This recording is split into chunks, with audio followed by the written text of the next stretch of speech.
Hey, thanks for checking out The Solid Verbal. Now would be a great time to subscribe to the channel for college football content all off season long. So which team's portal off season has you most intrigued? Let's flip it to the positive, and let's not talk about Michigan State with my concern trolling or whatever I'm doing here, and which has been the biggest bummer. So not like which team is the loser necessarily of the portal season, of all three portal eras of the 2022-2023 offseason, but which you're like, oh man, that makes me sad that the way that, the outs versus the ins hasn't really worked out for this program.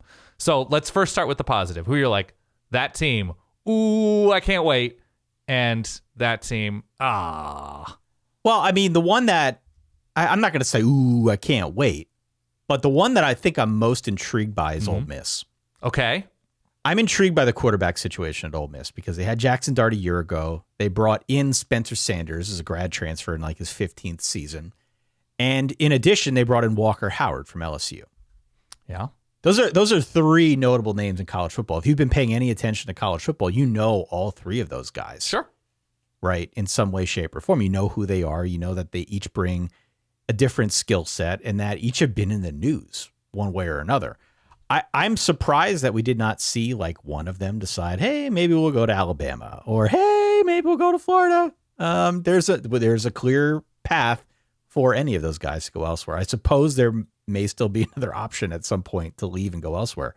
I'm very curious to see how Lane Kiffin handles it. I think it's pretty obvious if you read the tea leaves that it doesn't convey a whole lot of confidence in Jackson Dart as the guy moving forward. But as for which of the other two, if either he decides to pick come this fall, that to me is very intriguing. And I'm genuinely curious to see which direction he goes.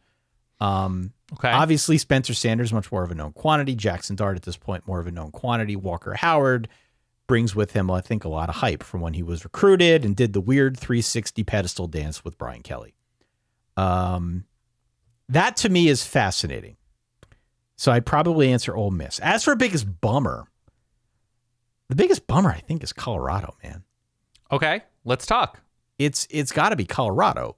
I think it's 13 scholarship players are left from last year's team. Everybody else is transferred out. Many of the guys who have transferred in came from Jackson State. So Deion has essentially gutted two programs in one fell swoop. He gutted all the best players from Jackson State, which sucks if you're a Jackson State fan. Mm-hmm. I get that it happens. We all understand why it happens, but it sucks if you're a Jackson State fan. And in doing so, has basically scared everybody away from Colorado. Everybody. Colorado was a bad team last year. There's no doubt about that. He said as much when he spoke to the team in his introductory comments. And I think he said as much during his introductory press conference as well. He's made no bones about the fact that he wasn't enamored with the roster when he got there. Right. And it was a bad team, so I get that much. But surely there must have been some talent on that roster. Surely there must have been more than 13 guys from last season that had a place in the new Deionified, I made that word up, version of the Buffaloes, right? So to me, it just seems very drastic. Very drastic. You know, there are some CEOs who step foot on campus of a new company and they let go of everybody. We've seen that happen recently. Mm-hmm. But, man, just seems like a very tall order to go from where Colorado was to now not having any players to taking on some transfers, and they will take on more, but suddenly to put this thing together by fall in some sort of way that's going to make them competitive against TCU? The national runner-up a year ago? TCU is their first game out of the gate? Sure. I don't know, man. I don't know. I'm very bummed out about the way that it may turn around quickly. Yeah. And I have a question about Deion that I don't want to go too far down this rabbit hole because I want to talk to you specifically about Deion later in the show. Yeah. So it's a bummer for me, man. It's a bummer. If I may follow up on your answers, which are valid because you thought about it and those are your answers. Do you think if either Walker Howard or Spencer Sanders or Jackson Dart are really good this year, that Ole Miss is any different? Now, I'm not sure. Jackson Dart was not a continuation of where Ole Miss has been offensively and at quarterback under Lane Kiffin. There were some struggles going downfield, struggles with consistency, struggles with exact fit at times, it seemed, last year. Now, I appreciate the offensive aggression that Lane Kiffin is known to have. That's sort of his calling card now. Going for it on fourth downs, really pushing tempo, doing great things, finding Quinshon Judkins. It's such a successful thing to do as a head coach. Sure. Judkins, excuse me. I just don't feel as if, because Ole Miss, I think, just lost, and who knows how many of them were actual contributors, like 10 or 11 guys at the end of this portal, or since late March, April in the spring time, which a number of programs have. It's not unique to Ole Miss. I just wonder if we're talking about a Spencer Sanders Ole Miss or a Walker Howard Ole Miss or a Jackson Dart Ole Miss.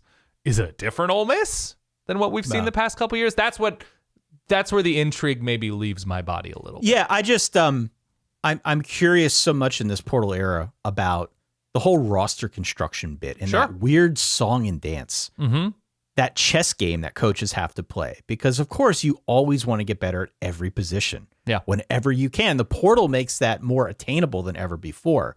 It also makes it very difficult to, play that game of Jenga with your existing depth chart. Right.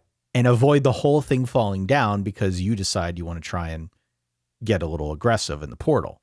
So the fact that they've got 3 guys that could be starters at a lot of schools, I think means that we're going to have a very interesting news cycle once Ole Miss decides who its guy is. But maybe that's just me. So the Colorado thing highlights something that's not unique to Colorado. You know, what's the term in the NBA? It's player empowerment, right? Yeah, that guys can demand trades and get out of bad contracts, whatever. That they're they don't feel as if this team or whatever has done enough to build around them. And the counter to that is it's star empowerment. And I feel like college football is in that place now where you say to yourself, there has never been a better time to be a player, right? Because you can monetize, you can transfer, you can take more control over your career. I think that's true if you are a star or looked at as a potential star. What I think the Deion Sanders at Colorado thing highlights is it's coaching empowerment time for college football, more so than ever.